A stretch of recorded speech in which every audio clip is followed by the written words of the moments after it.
What's going on, guys? Welcome back to NFR Podcast. And of course, we have another special video with Anthony Fantano here today. And it's going to be a cool episode just because we're going to go through albums that you haven't reviewed before and get your opinions on them. And the first one is no other but a classic. It's Graduation by Kanye West.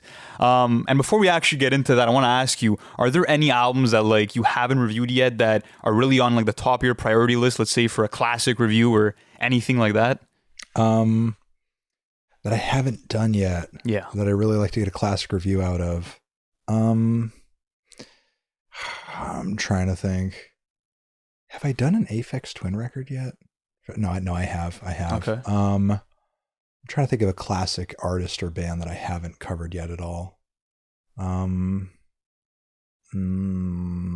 There's probably lots. There's lots, yeah. Maybe Paid in Full. I haven't done a classic. You haven't done Paid in Full, okay. Paid in Full could be a good classic review.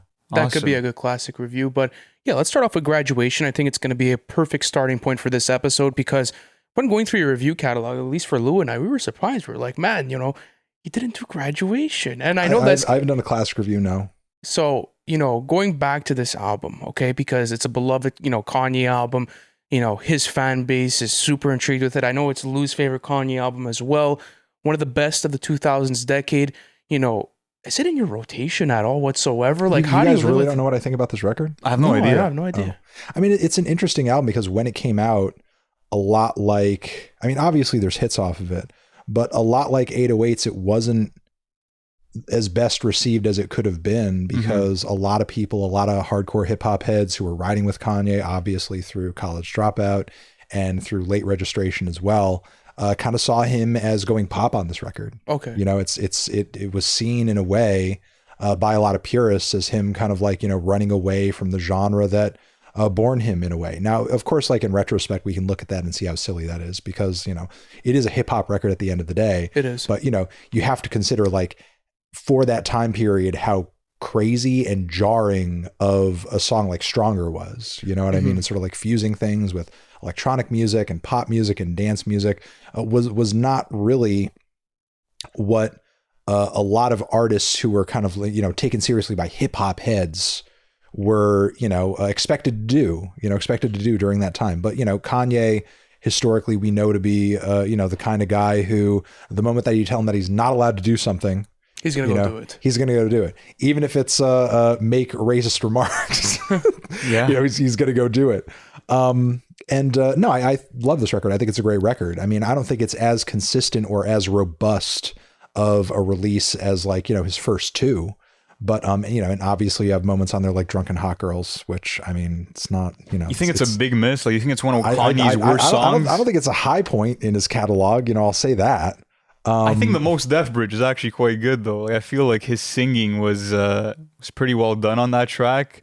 Apart from that, I also feel like narratively within Graduation, because if you do like dig pretty Luke deep, coming through with the defense of this. Yeah, I'm gonna defend Drunken Hot Girls because nobody else will. I think even like narratively speaking, you reach a point where it's like that is Kanye's ego inflating more than ever before on that album. That's sort of like the basis of the album is him like leaving Chicago and sort of becoming the superstar and trying to not lose sight of who he is. Yeah. And I feel like on Drunken Hot Girls, that's sort of him losing complete sight and vision of who he is. So I respect it on that front too, but I get it. The hook is a bit repetitive. It is a bit repetitive, but like ultimately it's not that bad of a song. Even something like, let's say Barry Bonds that gets a lot of slack. Banger. I feel like the reason why people criticize it is because they feel like that could have been something better as a collaboration between Kanye and Lil Wayne. And then you get a product like Barry Bonds and people kind of feel like underwhelmed by it because even going back then, like Lil Wayne was on a crazy run. Like he was really at the top of his career. Same thing for Kanye. But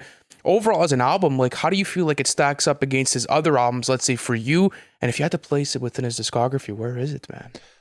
I would say it's a top, when you consider all of his records, I would say it's handily in the top half of his discography. Okay. It's like, I wouldn't say it's at the level of like his first two records or Life of Pablo for me, but it's a great record. And I think it, the thing is like that album is, for its time, pretty experimental, and like when you're experimenting like that and trying new things and taking risks, you're going to come through with some tracks that are just kind of okay, or maybe didn't pan out as well as you hoped they would, or maybe some of the sounds get picked up by other artists because, you know, a lot of artists kind of followed that record and were incorporating more elements of pop and electronic music into their stuff, you know, years down the road. Yeah. Just like with 808s and how Drake kind of took off on those sounds and built a brand of his own off of that. You know, sometimes when you're a guy like Kanye, you're so early and ahead of the curve that maybe some of the results of what you actually did are kind of mixed. And maybe on top of that, people aren't receiving it as well upon impact as maybe they could have been if you came with that sound or that vibe later or something, you know, but that's kind of the, you know, that's kind of the in a way, like the punishment of, you know, presenting some pretty groundbreaking ideas, maybe too early for some people, you know? Yeah, that's a good point. I just feel like also maybe for people at the time, it was such a decourse from like what he was doing already with the college dropout and even late registration, which was a lot more like heavy on like the Chipmunk Soul sort of sound. Right. And as you were talking about earlier, a lot more of traditional hip hop. But when you look at Graduation, a lot of people do think it's one of the genre's best, to be honest with you, especially for that 2000s decade. So like, do you think, you know, the hype is real behind it? And do you feel like people are popular rating it? The album's aged well. Okay. Yeah. And like, what songs do you take out of the album now? Because we're talking about, let's say, Barry Bond. Good Morning's amazing. Yeah, Good Morning's definitely one of the most legendary I think it's one of the best intros. openers of his entire catalog. I got these motherfucker, these Rosie Perez. That's what I love too. Is that Kanye's like at his funniest. I feel like on this album, like he's not as you know, maybe lyrically inclined as he was on Late Registration, but he came out with that humor, bro, on a lot of songs, even on Good Life. Yeah, Good Morning, Good Night. I mean, I'm not crazy about that Chris Martin track, I'll say that. But also Everything I Am, Flashing Lights is obviously amazing. And also another groundbreaking track. Yeah. And I would say I'm Wonder, Stronger, Champion. Can't Tell Me Nothing. Record. Yeah, there's a lot of quality within it that you could find within it. And I also do feel like it is on the top end of his discography. If you had to ask me, I believe I rated it in my top 5 as well. You put it at your number 1 for your discography. It's my ranking. favorite Kanye West album for sure. So ultimately, like, do you think that it'll ever change, or? I don't know if it'll ever change. I love the risks he took. You know what I mean? He like sort of let go of the Chipmunk Soul and the orchestral production. He's like, fuck it, I'm gonna reinvent myself, make stadium music, you know, put in Chicago house and put in all these electronic sounds, and they all made for great crossovers to me. That's very true. I have one more question to ask you before we go on to the next album. If you had a range, I don't want you to give me like the exact number, but a range of like how would you rate it? I know just like out of anything. I mean, like, at least an 8.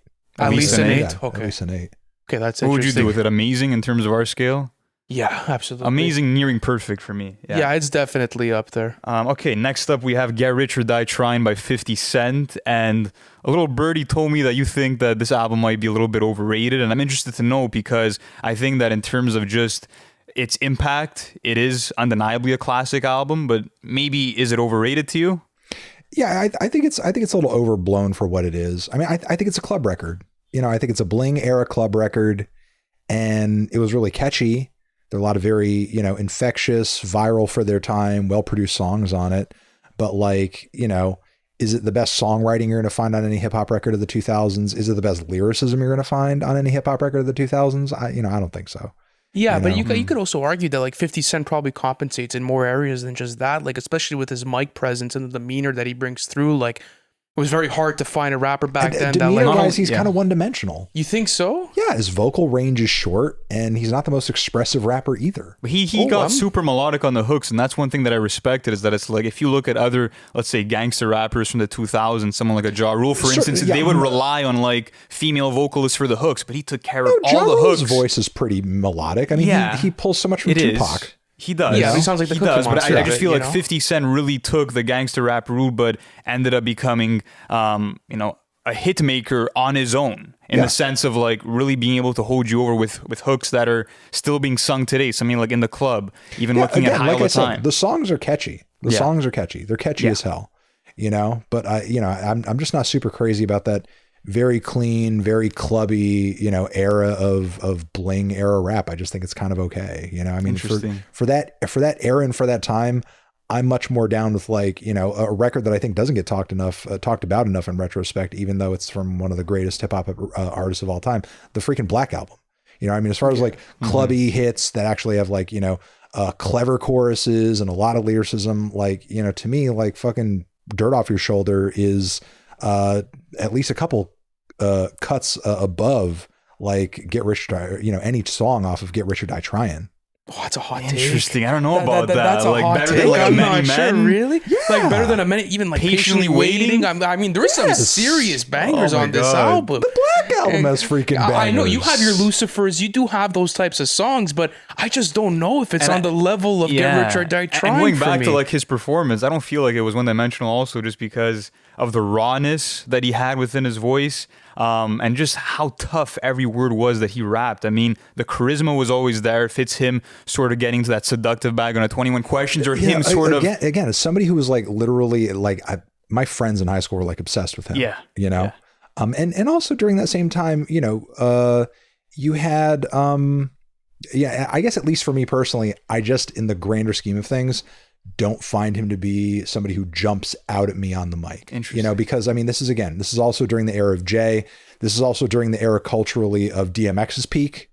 So it's like, that's kind of the rule of thumb I'm operating with. Stop, drop, you know what I mean? Yeah. It's like that kind of energy, coming out. And also like, Busta Rhymes's, a commercial run over the course of that time. Like, 50 Cent just didn't really pop out to me as much as, as a rapper, as much as the choruses and production did on his songs. Yeah, but I think the production was pretty solid all throughout, and you have some legendary producers on there like a Dr. Dre and a Scott Storch, and even Eminem actually has three production credits and I on there. love Scott Storch. Yeah, so I think also that the you do fact that have it's those. like Dr. Dre didn't choose to, send off like G-Funk beats. Like he really stuck to that gritty, hardcore East Coast sound for 50 Cent. Yeah, and that clubby sound too. He didn't make it sound like, The Chronic. Exactly. Yeah, but what's also cool about Get Rich or Die Trying is that like we're all familiar with the whole like 50 Cent got shot, and like that whole story. No, I'm very familiar with that. Absolutely, but like we're in 2023 and obviously we're looking at it from a different lens now because like, the story's been told millions of times, but I could just imagine back then like having that sort of concept and rooted into such like a catchy and like grandiose album, how that must have felt. So like, do you feel like that was executed well upon? And like, did you get that out of the record? Because example, for me, I go through something like Many I don't know Men. if it was really a concept or more so just a cool backstory. Like it felt like you were going into like a Jason Statham flick in the sense where it's like... It was more of a backstory, I would say. But the thing is that you do get them on songs like a Patiently Waiting or even a Many Men where like they're some of the biggest songs of the album and they give you that backstory and context, So that was just something that I enjoyed as a whole. I'll say this again. I think the record, a lot of its quality is carried by the people who he was working with, because immediately when you saw the dynamics in which he was working switch up, the moment that he went to the sophomore record, the moment that he started kind of like, leaning more into the whole G Unit thing, that's when the material started getting more and more mediocre. Yeah. You know what I mean? It was when he was kind of introduced to us and carried in like a baby, by Eminem and Dre. And not to say that there wasn't something there to begin with, because, going back, he had a lot of good bangers from his mixtape era. He did. Prior to, going commercial and everything. But, once he sort of like, made that transition past Get Rich or Die Tryin', we saw essentially in a way the story that's talked about on classics, like modern classics like To Pimp a Butterfly, where obviously like you're kind of selling what you do and your abilities and your talent short in order to just like kind of make the most commercial product possible and just kind of turn a dollar, and that's it. Okay, I see where you're coming from with it. So I'm going to ask you the same question for Graduation. If you had to do just sort of like a little like vague, rating for it, what would you be giving it? It's like a 6 or 7 range for me. It's fine. That's not it's bad. fine. Yeah, the thing is like, I feel like people talk the record up. Obviously it had its time, and it's not a record I would erase from history because it's so it's like peak representation of a certain sound in a certain era that happened. Yeah. I mean, there are a few records that I think exemplify the vibe that it did as well and as accurately as that album did, but the way some people talk about it, it's like, they discuss it or they bring it up as if, we're talking about Illmatic or something, and we're not talking about Illmatic. I think for its subgenre, though, it is one of the greatest to come out of the gangster rap scene. In terms of just giving you again. But I mean, when we're talking about the greater picture of gangster rap, are we also like considering, the Ice Cube stuff and, the Chronic and so on and so forth? Are we considering it like with that as well? Absolutely. Yeah. I don't see that. I don't see that. To me, while there are a lot of gangster themes in the content of what 50 Cent raps, during that commercial run of his music, like functionally speaking, it's more of a club album. It's more of a club album. I could see maybe it's because of the club appeal behind it, but I also feel like it serves in different areas. I mean, like you could also fall in love with like the 50 Cent character and gangster that's being portrayed and personified throughout it. And obviously it's being exaggerated and blown up throughout the entire album, but that's interesting. I see where you're coming from, but I still don't agree. I think it's one of the better debut albums in the genre. I agree. But let's continue with the next one. All right, next up we got Relapse by Eminem, which is obviously one of the more underrated albums from Eminem in my opinion. And it's an album that got a lot of criticism for all the different accents that Eminem was using. So let's start off with that front, right off the top. How did you like the accents? I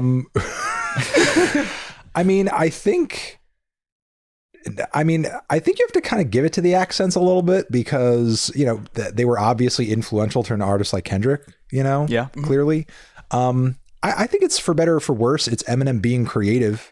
Certainly more creative than he's been on some recent records. You know, he's taking a risk. He's trying something different. Does it lead to some annoying songs here and there? Yes. But, you know, to me, I see a man who conceptually is like playing with what people understand at that point, with him being, you know, one of the most famous rappers of all time. What people understand is his personality. You know, who is he? You know, at this point in his career, he has different eras behind him, and he's sort of like embodying different vibes and perspectives, and, you know, going back to an older him, and, you know, kind of like in such a way where it feels like a meta commentary on his, you know, younger and more aggressive and more drug addicted self, and, you know, a host of different things.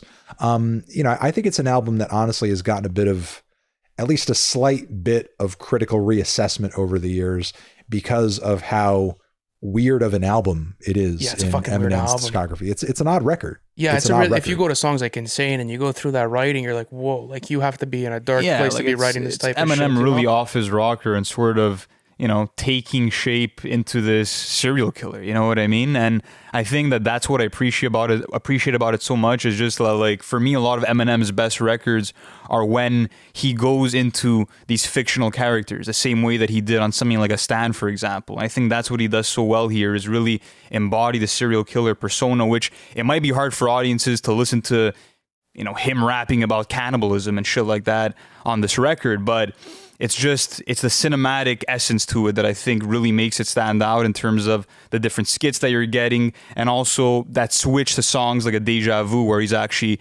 getting super deep about his stint of sobriety and also just the drug addiction, etc. Yeah, and like even the storytelling cuts that feel like super disturbing and creepy, like example, something like Same Song and Dance, like it's fucking crazy, you know? Like you put that on like now and you're just going back and you're like, whoa, what is this? And I think that's kind of like the beauty behind the record, is that like obviously the content is extremely disturbing and like it's completely out of left field, but it's kind of like watching a horror movie to a certain extent. Like this is one of my favorite like horrorcore rap like albums that I've ever gotten. So how is like the content aged with you? Like how do you enjoy the album experience now, and do you ever really go back to it all that much? I don't find myself going back to it all that often. There are also other moments that should be mentioned, like that crazy track where he's like rapping in 5. On there, where he's doing like an odd time signature, as well. But you know, I'll say this: like the content hasn't aged in a bad way, in the way that you know, some of the content has on like, you know, the Slim Shady LP, because a lot of the, you know, shock and a lot of the you know, more lewd stuff on the record is like kind of more of the attitude of like tee hee ha ha, you know, whereas like on Relapse it's a lot more self-aware. You know, it's not just kind of like doing it to just be a little kind of silly and edgy or whatever. It's like it's kind of genuinely kind of going to and pulling from a super dark place. So, you know, it's respectable. It is. So let's talk about the production as well, because people think that this is one of the best produced Eminem albums. It's super dark. It's cinematic. You're getting skits all throughout it, like you do get on other albums, but it feels like more than ever that the skits are kind of playing within the actual album narrative. And you are getting Dr. Dre production, and it's super fucking dark, man. Yeah, so it's like this unsettling and like eerie atmosphere, and I think that that's being, you know, brought to the forefront by different violin strings and like eerie background vocals that are being implemented in a lot of the songs.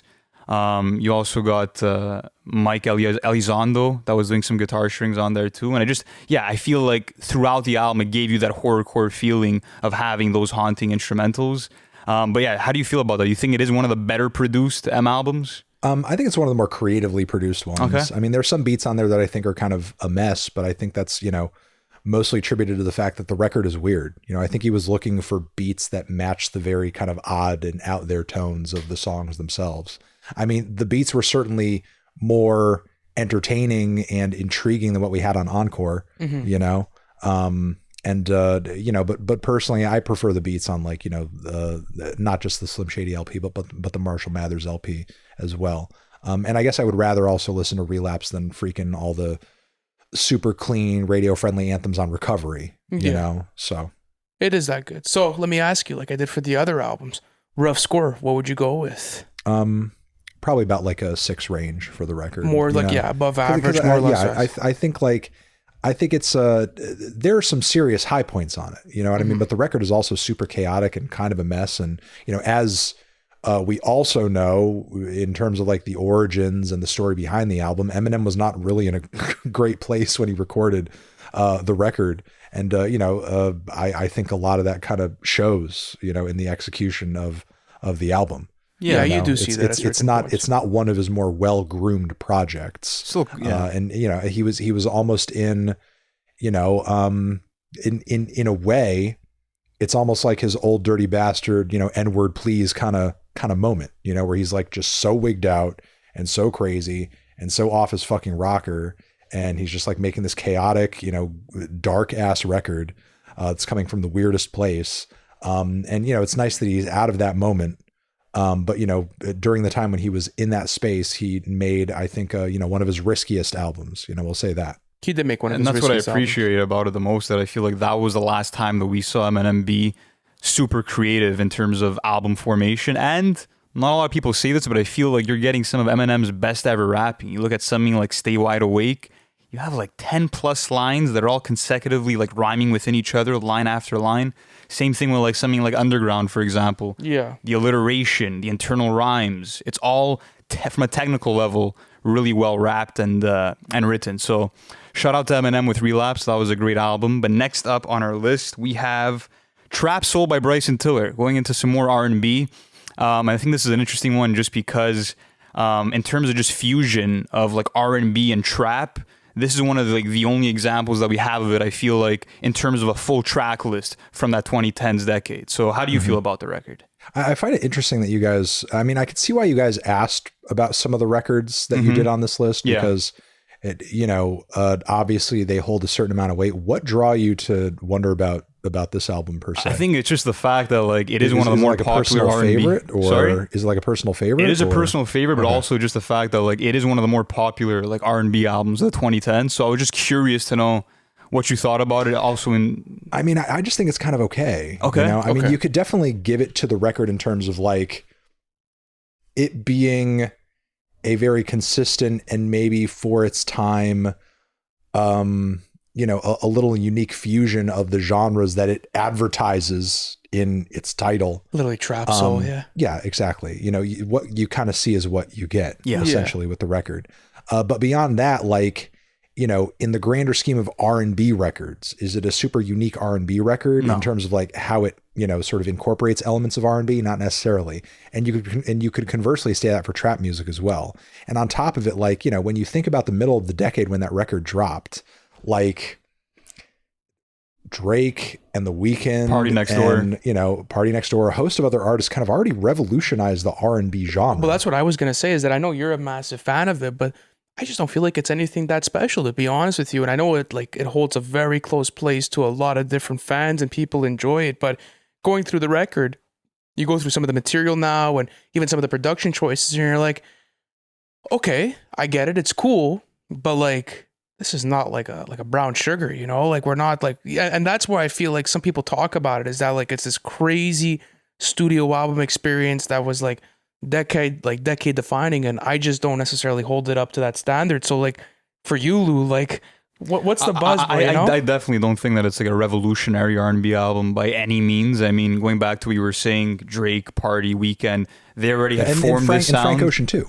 Yeah, they already formed this like moody sound where you have R&B vocals over some trap production and other like southern type of hip hop production. So it wasn't game changing in that sense, but I just feel like in terms of the melodies, in terms of the hooks, in terms of the catchiness of the record, there is a lot of quality within that. And also I feel like in terms of just like an R&B artist that's strictly known for R&B, it was cool to see him sort of go into that mode where he has these rapping tracks and actually pull them off well. So I just thought it was a well-rounded fusion of the two subgenres. Yeah, it's as straightforward as it is. It's a solid and very direct fusion of the two genres. Yeah. I when I think about like R&B on the whole from the 2010s, I feel like Bryson Tiller vocally, for example, is like so much more influenced by an artist like Chris Brown. And that's just not really like the vibe or the energy that defined the 2010s as far as R&B for me. You know what I mean? And for a lot of people, again, it's like it really kind of came down to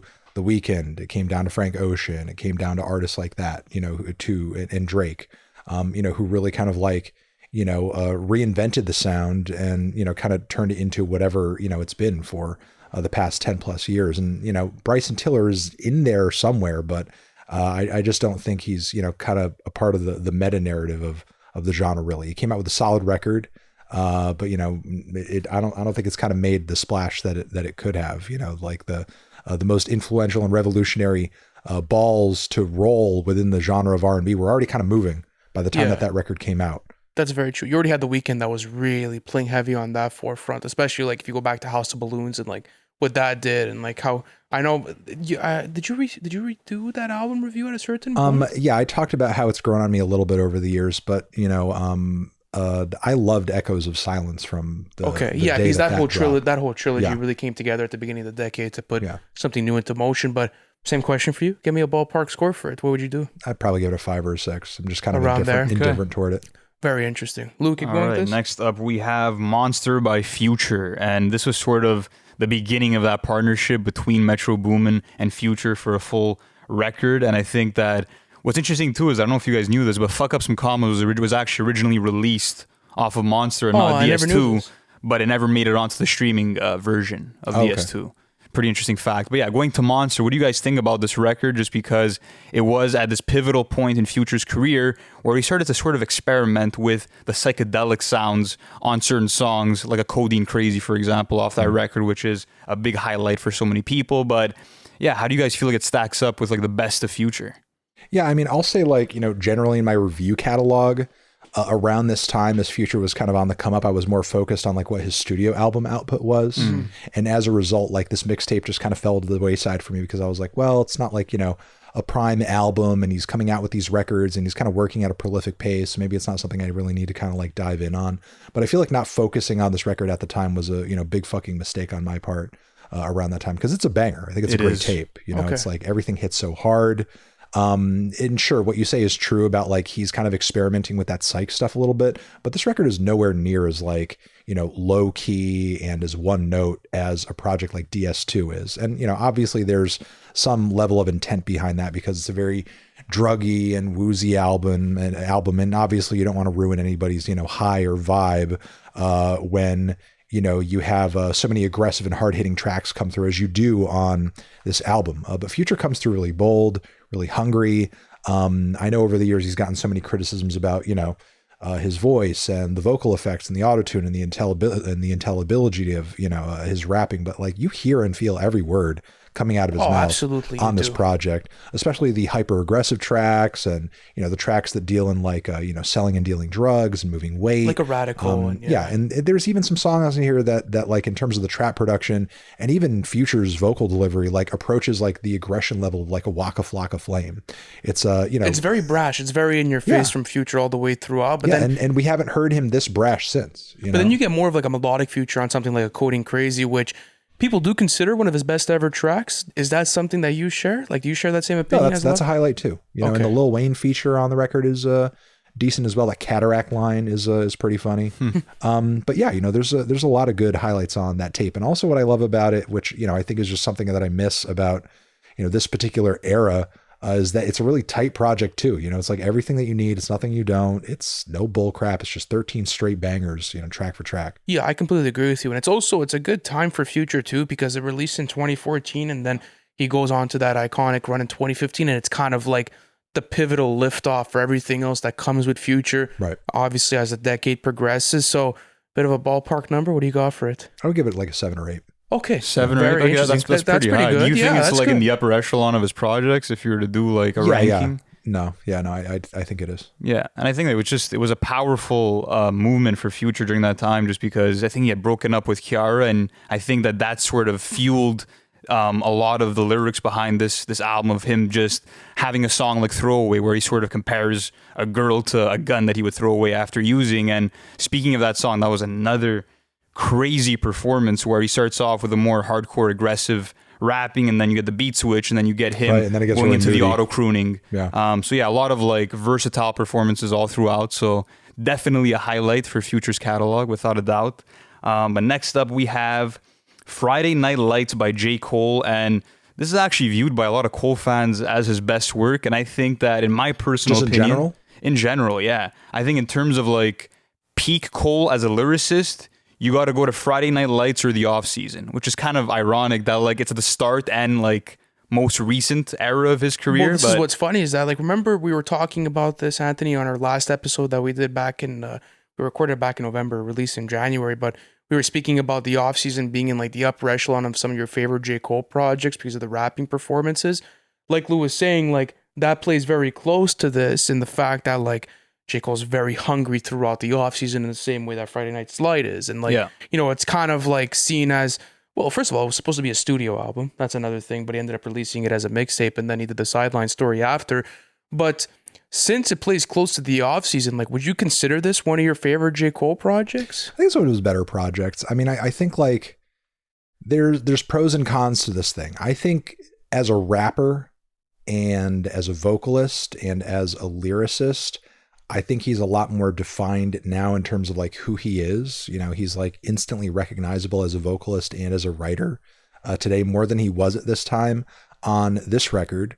I think you have a lot of flows and a lot of deliveries that are super akin to that of like some early era Kanye or like 2000s Jay-Z, you know, to the point where it's a little derivative. But by that same token, while that is the case, you know, Cole is kind of in rare form in terms of like the amount of tracks he's giving you, the amount of quality there is across all the tracks, and how topically focused all the songs are. I feel like while J. Cole is still putting out good and worthwhile projects, a lot of the songs these days just kind of deal in his current day mindset and how moody he's feeling at any given time, and kind of, you know, maybe the aspirations that, you know, he has, you know, for his own personal life, how he sort of sees himself as like this, you know, anomaly, having made it in the fashion that he has as a rapper and as a black man, and how, you know, far he's made it in life.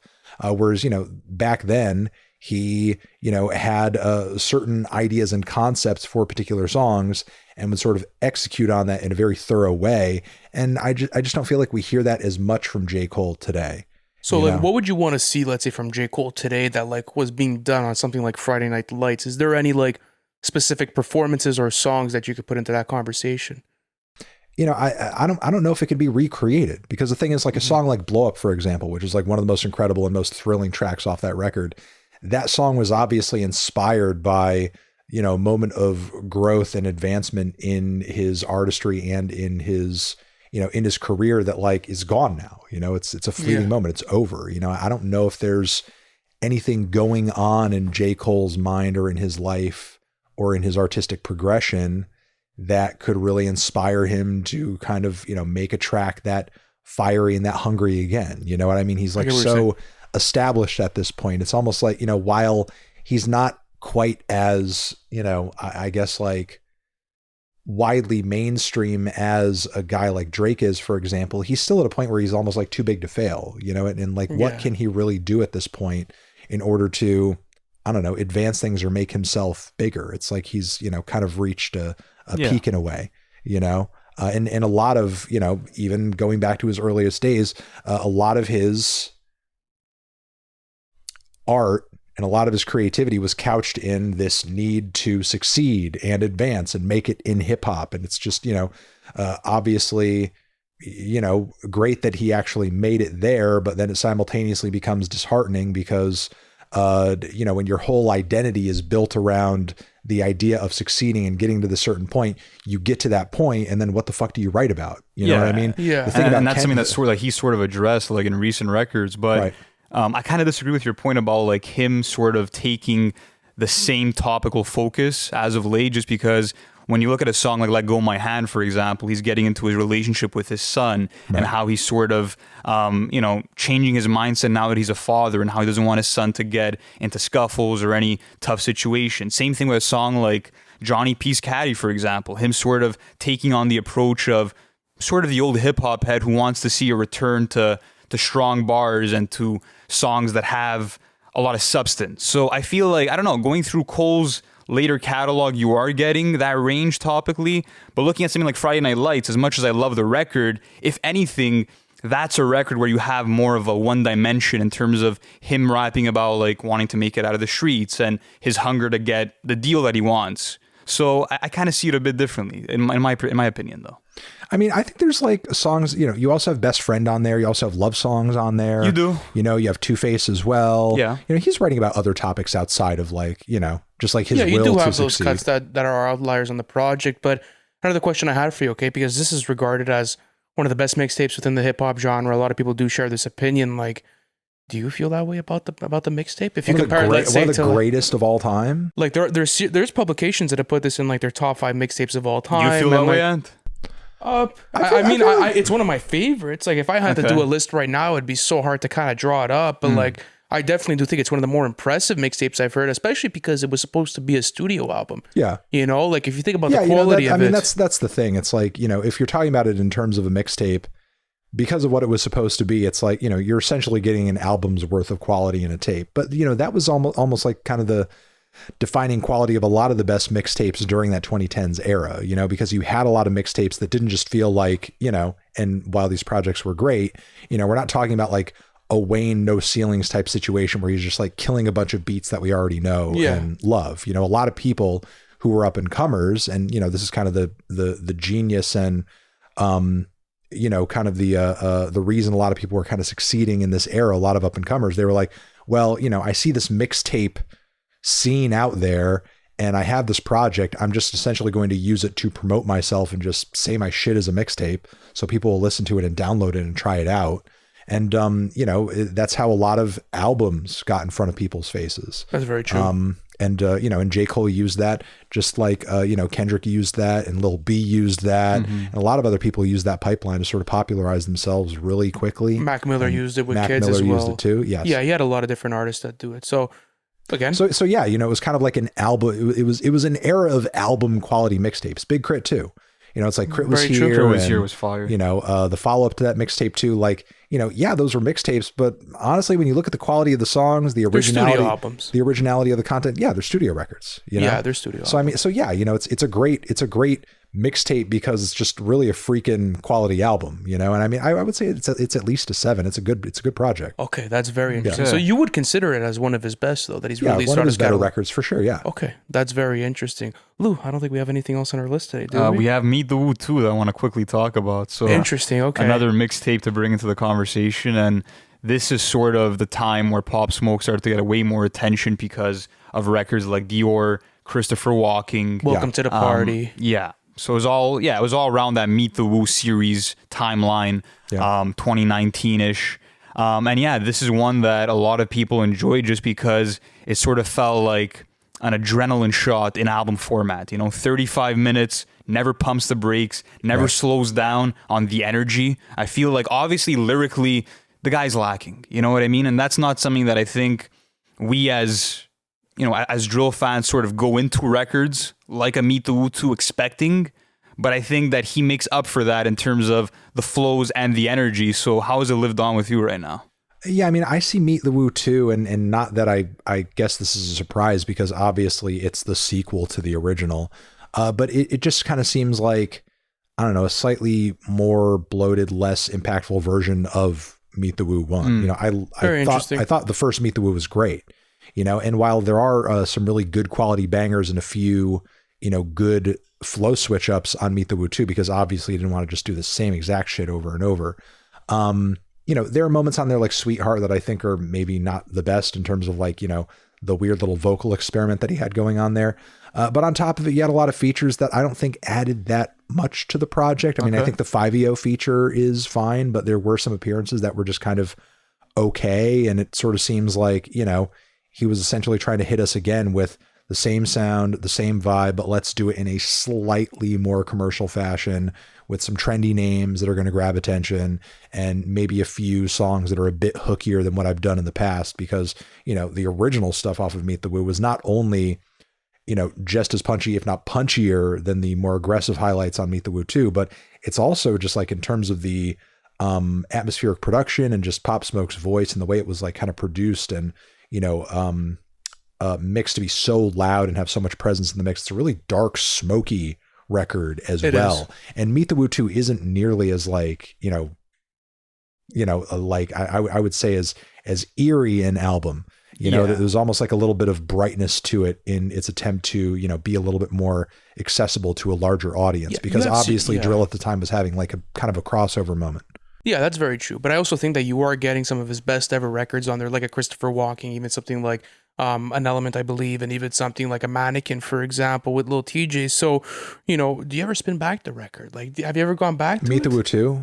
Yeah. Not really. I spin Meet the Woo, the original. The original. I do agree with you. I think in terms of like him trying out the more melodic stuff, we saw that pay off more in Shoot for the Stars, Aim for the Moon on something like Something Special, or a couple of those other records like What You Know About Love. But yeah, this record as a whole, I do agree with you. I feel like when you get towards that second bottom of the album, it fades away, that essence of Pop Smoke, the grit of Pop Smoke. Yeah, again, it's not a record I'm crazy about, but I mean, anybody watching this or listening to this know that like, we're talking about a record and we're criticizing a record that was obviously meant to be like a transitional moment for somebody who had huge aspirations for his rap career. You know what I mean? We're talking about, we're going to drop this short sequel to my very popular project that has gone viral and has made me popular in order to hold people over for the much larger commercial project that was, Shoot the Stars. Shoot for the Stars. But, even that album is deeply flawed in terms of like what was actually there, because there was stuff that was, clearly was just going to be on the cutting room floor or was unfinished in some way. You know what I mean? So it's like, it's tragic and sad and unfortunate that I think the most pure, true to him and most, I guess, consistent project that he has out is the first Meet the Woo. And that's pretty much what it's going to be, because that's really, what he did and what he was able to do during a point in time when there wasn't really anything else interrupting him or influencing him. He had this sound, he had this flow, he had this style, he had this idea, and he just ran with it with a really consistent and short run of tracks on that project. And again, this was before there was any sort of pressure or temptation to make it kind of sound this way, make it kind of sound that way, invite this person or that person in on it to get a whatever kind of appeal, for it in this way or that way. So, I think the purest and best record he has is that first Meet the Woo. Meet the Woo 2 has its moments. It's fine, but I feel like it's not, as good, but I suppose it's really something that we should still appreciate on some level, because we don't really have that much material from him to begin with. That's very true. So what's your ballpark on it? What would you give it? I would probably give it around a 6, but I would give the original Meet the Woo probably a 7 or an 8. Okay, around there as well. So listen, I think your list is officially over, Lou. We don't have any more albums to talk about. This was a pleasure doing this for a second time. Thank you so much for coming through today. It was awesome being able to do all these recordings and to be able to ask you so many different questions about hip hop music. If you guys are not subscribed to Anthony Fantano or NFR Podcast, please do so. Thank you guys so much for watching this video, and we'll catch you in the next one. Peace.